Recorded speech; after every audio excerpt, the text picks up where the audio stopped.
Hi guys, welcome back to my channel Neela's creation চ্যানেলে তোমাদের সকলকে জানাই স্বাগত আর ভালোবাসা। আর এই বছরের 2024-এর 25শে ডিসেম্বরের হ্যাপি মেরি ক্রিসমাস আমার সকল দর্শক বন্ধুদের, যারা আমার ভিডিওটা ফলো করো। আজকে প্রথমেই সকাল শুরু হচ্ছে কিন্তু ক্রিসমাসের ভিডিওকে কেন্দ্র করি। রাত্রিবেলা মাম্মাম কিন্তু অনেক আশা নিয়ে ঘুমিয়েছিল যে প্রত্যেক বছরের মতন সান্টা দাদু এসে মাম্মামের মাথার কাছে গিফট রেখে যাবে। সেই কারণের জন্য মাম্মাম কিন্তু তার মাথার কাছে অনেকগুলো মোজাও রেখে দিয়েছিল। আমরাও কিন্তু আমাদের সময় এই কাজগুলো করতাম। তবে আমাদের বাড়িতে সান্টা কিন্তু রাত্রে কোন সময় এসে জিনিসপত্র রেখে গিয়েছে আমরা কিন্তু কেউ জানি না। কিন্তু সকালবেলা সঠিক টাইমে মাম্মাম ঘুম থেকে উঠেই দেখে চারিদিকে বেলুনগুলো ফোলানো রয়েছে। তারপর আমিও ঘুমাচ্ছিলাম ওর সাথে, আমাকে ডাকলো, ডেকে বলল যে মা তুমি উঠে দেখো সান্টা দাদু কি দিয়ে গেছে। আমিও সঙ্গে সঙ্গে উঠে পড়লাম আর মেয়ের খুশিটা সবার সাথে ভাগ করে নেব বলে চলে এলাম। এখানে দেখো মাম্মাম সমস্ত গিফটগুলোকে এখন দেখছে। এখনও কিন্তু ওর ব্রাশ করা হয়নি, ও সবে ঘুম থেকে উঠেছে। আর এখানে প্রচুর চকলেট, কেক, বিস্কিট, খাতা, পেন, পেন্সিল, ক্রিসমাস ট্রি এবং তার সঙ্গে আরও যাবতীয় স্টিকার অনেক কিছুই কিন্তু এখানে ছিল।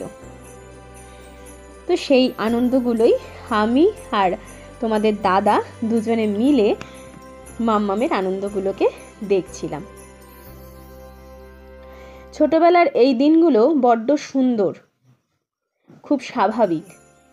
এই দিনগুলো একটা সময় আসার পর হয়তো এই দিনগুলো আর পাওয়া যাবে না। এই ছোট্ট ছোট্ট মুহূর্তগুলো যেন সারা জীবন মনের গভীরে, মনের ভিতরে থাকে মেয়েটার, সেটাই কামনা করব। আর প্রত্যেকে যারা আছো সবার ক্রিসমাস ভালো কাটুক। আর অ্যাডভান্স হ্যাপি নিউ ইয়ার, যে আমাদের 2025 সাল আসতে চলেছে, সেই 2025 সালেও তোমরা সবাই ভালো থাকো, সুস্থ থাকো, এটাই ভগবানের কাছে কামনা করব। তো এখানে গিফটগুলো খুলতে থাকুক আর তোমরা একটু দেখতে থাকো। আর তার মধ্যে আমি আমার কিছু কাজ আছে, সেই কাজগুলোকে কমপ্লিট করে নিই, কারণ এখনও বিছানা তুলতে হবে। আমি সবেই ঘুম থেকে উঠলাম যেহেতু, আর আজকে তো একটু তাড়াতাড়ি ঘুম ভেঙে গেছে, কারণ আমার মেয়ে তো রাত্রিবেলা কিছুতেই ঘুমোতে চাইছিল না। তার কারণটা হচ্ছে কখন সান্টা দাদু আসবে আর গিফটগুলো দেবে, আর ও সেইগুলো দেখবে যে কি গিফট দিয়েছে। ও আর একটা কথা তোমাদেরকে তো বলাই হয়নি, মাম্মাম তো কয়েকদিন আগের থেকে লিস্ট করা শুরু করেছে, সান্টা দাদুর কাছে প্রে করেছে। কারণ আমি বলেছিলাম যে ভগবানের কাছে যদি তুমি প্রে করো তবেই কিন্তু ভগবান তোমাকে কিছু দিয়ে যায়। তো সেই কারণে ও প্রে করে ওর জিনিসগুলো কিন্তু লিস্ট করে রেখেছিল। তো সেই লিস্ট অনুযায়ী হয়তো সব জিনিস আসেনি, কিছু কিছু জিনিস কিন্তু সান্টা ওকে দিয়ে গেছে। কিন্তু আমার মেয়ে তাতেই খুব খুশি, যেটুকু পেয়েছে তাতেই খুব আনন্দ পেয়েছে। এরপরে তো আরও কিছু দেখতে পাবে। এরপরে আমাদের বাড়িতে একজন আসবে, তার জন্য তো মাম্মাম অধীর আগ্রহে আবার বসে আছে। আর আজকের দিনে পড়াশুনো করতে হবে না, গান করতে হবে না, ড্রয়িং করতে হবে না, এটা ভেবেই ও খুব আনন্দ পাচ্ছে। তবে হ্যাঁ, প্রত্যেক বছর 25শে ডিসেম্বরটা আমরা কোথাও না কোথাও ঘুরতে যাই, তবে এবার ঘুরতে যাওয়া আর হচ্ছে না আমাদের। তাতে কি হয়েছে, ঘুরতে যাব না বলে কি বাড়িতে আনন্দ করা যায় না? অবশ্যই যায় বাড়িতে আনন্দ করা। আমরা আমার নিজেদের মতন নিজেরা মিলে আনন্দ করতেই ভালোবাসি এবং সেটাই করব। আর ওই দেখো জিনিসপত্রগুলো যেই পেয়ে গিয়েছে না, সেই লিস্ট মেলানো শুরু হয়ে গেছে। ওর সেই তৈরি করা নিজের হাতের লিস্ট, যার মধ্যে ছিল কুরকুরে, ঝাল চিপস, লজেন্স, স্টিকার, এই সমস্ত লিস্টগুলো পড়ে পড়ে ও মেলাচ্ছে যে ওই লিস্ট অনুযায়ী ওর জিনিসপত্র এসেছে কিনা।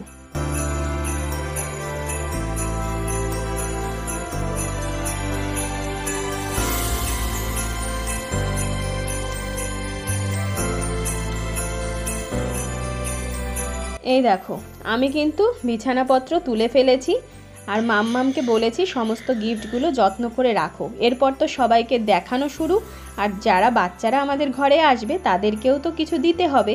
আর নিজে হাতে কালকে 4টে কেক তৈরি করেছিলাম, সেই কেকই চায়ের সাথে একটু খাবো বলে এনেছিলাম। আজকে আমি খেয়েছি লিকার চা। একটু আগেই বললাম আমাদের বাড়িতে কে আসবে একটু দেখতে পাবে। তো মাম্মামের কাকাই এসেছে মাম্মামের জন্য ক্রিসমাসের কেক, টুপি এবং সান্টাকে নিয়ে। মাম্মামের কাছে ওর কাকাই হলো একটা সান্টা বলতে পারো। ও অনেকক্ষণ ধরেই কাকাই আসো কাকাই আসো বলছিল, এবং ওর কাকাইয়ের আসতে একটু দেরি হয়ে গেছে বলে কাকাই আবার কিন্তু ভাইজিকে সরিও বলেছে যে আমার দেরি হয়ে গেছে আজকে আসতে। যাই হোক, তবুও তো এসেছে, তবে বেশি দেরি হয়নি, এখন ওই 9টা সাড়ে 9টাই বাজে। এই সময় ওর কাকাই এসেছে ওর জন্য, আমাদের সকলের জন্যই টুপি নিয়ে এসেছে। প্রত্যেক বছরই ওর কাকাই আসে এবং আমাদের জন্য কেক, টুপি সবই নিয়ে আসে, এবং এখানে একটু ডান্স করা হয় হোম থিয়েটার চালিয়ে। আর আমাদের বাড়িতে তো সব সময় বাচ্চা কাচ্চা থাকে, তো তাদেরকেও এই আনন্দের মধ্যে অংশগ্রহণ করানো হয়। আর এবারের কেকটা যে এনেছে না, কি অসাধারণ কেক! যেমন ছিল টেস্ট সেরকম হয়েছে কেকটা, এত সুন্দর। এই কেকটাই কিছুক্ষণ পরে ওর কাকাই আর মাম্মাম দুজনে মিলে কাটবে। আর এই দেখো সান্টা পুতুল, সেই সান্টা পুতুলগুলোকেও ওর কাকাই এনে দিয়েছে। ছোটোখাটো বেশ ভালোই অনুষ্ঠান হয়ে যায় কিন্তু এই 25শে ডিসেম্বরে, কারণ সবাই মিলেই গিফট দিচ্ছে। আর ও তোমাদের সাথে তো বলাই হলো না, আমার বাবা মাম্মামকে কিছু খাতা, পেন্সিল, ইরেজার আরও কিছু চকলেট এনে দিয়েছিল ক্রিসমাস উপলক্ষে। তাহলে হলো না, এতগুলো গিফট পেয়ে গেল, আর কি চাই। কেকটা কেমন হয়েছে বন্ধুরা জানিও কিন্তু। তো চলো এইবার আমরা কেকটাকে কাটার জন্য সমস্ত জায়গা রেডি করে নিই, আর মাম্মামকেও চলো একটু রেডি করে দিই। এই দেখো কেক কিন্তু সেজে গুজে রেডি হয়ে গেছে কাটার জন্য। এখানে চলছে বেলুন ফোলানো, কারণ বেলুন হবে না, থাকবে না, বাচ্চাদের অনুষ্ঠান, সেটা তো হতে পারে না।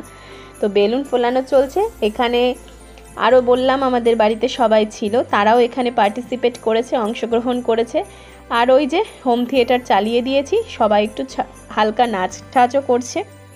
সম্পর্ক এমন একটা জিনিস, আর রক্তের টানও বলতে পারো এমন একটা জায়গা, যেখানে আমি দেখি প্রতি মুহূর্তে আমার মাম্মামের ওর কাকার প্রতি একটা অসীম টান, ভালোবাসা রয়েছে। ওর কাকাকেও ভীষণ ভালোবাসে, খুব ভালোবাসে, যার জন্য ও সবসময় কাকার কথা বলছিল। আর এই সম্পর্কগুলোই অটুট থাকার বোধহয় দরকার আছে। বড়দের মধ্যে যাই হয়ে যাক না কেন, ছোটরা যেন তার ভাগিদার না হয়, ছোটরা যেন তাদের পুরো ভালোবাসাটা বড়দের কাছ থেকে পায়, এটাই সব সময় কামনা করি। এদিকে এদের কেক কাটা তো হয়ে গেছে, আর ওই দেখো মনের আনন্দে কাকাকে কেক মাখিয়ে দিল। ওই যে বললাম খুনসুটিগুলো কাকার সাথেই করতে পারে, বকা তো দেয় না, সেই জন্য সবাই তো, আমরা তো আমাদের সাথে এই সমস্ত করতে আসলে বকা খেয়ে যায়, তাই আমাদের সাথে এই সমস্ত করতে পারে না, তাই যত আবদার ওখানে গিয়েই করে। এরপরে কেক কাটার পরে ওরা সবাই মিলে কেক ঠেক আমাদের খাওয়া হলো, সবাইকে কেক দেওয়া হলো। তারপর মাম্মাম চলে যাবে এখন কাকায়ের সাথে ঘুরতে। তো কাকা আর ভাইজির মধ্যে আমাদের ঢুকে তো কোনো কাজ নেই, তো ওরা যখন একটু ঘুরতে যেতে চাইছে একা, তাহলে যাক না, ঘুরে আসুক। এদিকে 25শে ডিসেম্বর আমার শরীরটার অবস্থা খুব একটা ভালো ছিল না, তো সেই কারণের জন্যই মা এসেছে আমাদের সাহায্য করার জন্য। হ্যাঁ, আমার শরীর খারাপ থাকলে আমার মা কিন্তু আসে আমার হেল্প করার জন্য। হেল্প মানে মা রান্না করবে, মা পুরো পুজো দেবে, অনেক কাজই মা কিন্তু করে। তো সেই কারণের জন্যই সকালবেলা মা এসেছে। আর বাবার তো কাজ ছিল, বাবা আসতে পারেনি। তো এদিকে আমার মায়ের সাথেও দেখো মাম্মাম কত ইয়ার্কি করছিল এবং তারপরে লাস্ট পর্যন্ত ক্রিম মাখিয়েই ছাড়লো। ক্রিম না মাখালে ওর হচ্ছে না, আর ও ক্রিম মাখাতে যে কী ভালোবাসে। আর ওর বাবা আরও একটা কথা বলছে যে ওপরের হানিগুলো খেতে তো ভীষণ টেস্টি ছিল, হানি কেক ছিল এটা, তো তুই সেই হানিগুলোকেই ধরে ধরে সবাইকে মাখিয়ে দিয়েছিস। আমি বললাম থাক, ওর ভালো লাগা যেখানে সেখানেই আমাদের শান্তি। তো এই যে খাওয়া দাওয়ার পর্ব মিটে গেছে। আর ওই যে মাঝখানে না ওরা ঘুরতে গেছিলো, তো ঘুরতে যাওয়ার ভিডিওটা তো তোমাদের সাথে শেয়ার করতে পারিনি। ওরা অনেক জায়গায় ঘুরতে গিয়েছিল, কাকার ভাইজি মিলে প্রায় 2.5 ঘন্টা পরে এরা এখন বাড়িতে এসেছে। আর এখানে ওরা ওইভাবে বসে আছে কেন বলো তো? ওর কাকা এসে বলছে আমি বাড়িতে যাব, আর মাম্মাম ওর কাকার বাইকের চাবি কিন্তু লুকিয়ে রেখে দিয়েছে, ওর কাকাকে বাড়িতে যেতে দেবে না, এটাই হচ্ছে শর্ত। বাইকের চাবি লুকিয়ে রেখে ওর কাকাকে অনেকক্ষণ মাম্মাম আটকে রেখে দিয়েছিল। আমাদেরও বেশ ভালো লাগছিল এইসব দেখতে। আর এই যে আমাদের পাশের বাড়ি রেহান, ও এই সময় এসেছিল, ওর সাথেও সবাই একটু খেলা করছিল, কত সুন্দর কথা বলে ও, ছোট্ট বাচ্চা মানুষ তো। মাম্মাম লাস্টে ওর কাকাকে শর্ত দিয়েছে এখন ডান্স করবে আমাদের সাথে, তুমি যদি ডান্স করো আমাদের সাথে তাহলেই তোমাকে ছাড়বো। তাই ওই যে কাকাকে ডান্স করতে বলেছিল, আর এইদিকে হোম থিয়েটার চালিয়ে দিয়েছে। সবাই মিলে ডান্স করার পর তারপর মাম্মামকে অনেক বুঝিয়ে এবার দিয়ে দাও, এবার কাকাকে দিয়ে দাও বলার পরে তারপরে কিন্তু মাম্মাম চাবিটা ওর কাকাকে দেয়, এবং মাম্মামের পারমিশন পেয়ে তারপরেই ওর কাকা এখান থেকে যেতে পেরেছে। আর ওই বাচ্চাটা দেখো কি সুন্দর নাচছে, তাই না রেহান? আর টুপিটা পরে ওকে যেন একদম ছোট্ট শান্তার মতনই লাগছে। আজ তাহলে আসি, আবার দেখা হবে নতুন একটা ভিডিও নিয়ে। আর এরপরে আরও কিছু ধামাকা হতে চলেছে, তার জন্য পরের ভিডিওতে তোমাদের নজর রাখতে হবে।